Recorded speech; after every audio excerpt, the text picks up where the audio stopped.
এনসিপির অনেক ক্ষেত্রে এমপি হওয়া নির্ভর করবে বিএনপির উপরে। সম্প্রতি একটি বেসরকারি টেলিভিশনের টকশোতে এমনটাই মন্তব্য করেছেন গণ অধিকার পরিষদের সভাপতি নুরুল হক নূর। এনসিপি এখনও নিজের রাজনৈতিক সক্ষমতা ও জনভিত্তি গড়ে তুলতে পারেনি। বিএনপি বা জামায়াতের সমর্থন ছাড়া দলটি কোনো আসনে জয়ের অবস্থানে নেই বলে মন্তব্য করেছেন তিনি। নূর বলেন, এনসিপি ধরেন একটি জনপ্রিয়তা বা পপুলারিটি একটা ভিন্ন বিষয়, কিন্তু জাতীয় পর্যায়ের পরিচিতি আর ভোটের ইলেকটোরাল পলিটিক্স এই দুটো আলাদা জিনিস। জনসমর্থনও একেবারে ভিন্ন জায়গা। তিনি আরও বলেন, আমি চ্যালেঞ্জ করে বলতে পারি বিএনপি বা জামাতের সমর্থন ছাড়া এনসিপি কোনো কনস্টিটুয়েন্সিতে জিততে পারবে না। জামাত দীর্ঘদিন বিএনপির সঙ্গে থেকে নিজের রাজনৈতিক অবস্থান তৈরি করেছে, কিন্তু এনসিপি এখনও সেই জায়গায় পৌঁছাতে পারেনি।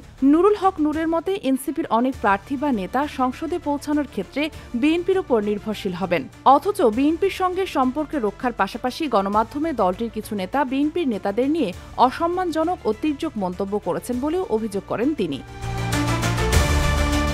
নূর বলেন, একদিকে বিএনপির সঙ্গে সিট সমঝোতার জন্য বিভিন্ন নেতার বাসায় যাচ্ছেন, ব্যক্তিগত সম্পর্ক বজায় রাখছেন, আবার অন্যদিকে গণমাধ্যমে ফাঁকা আওয়াজ দিচ্ছেন।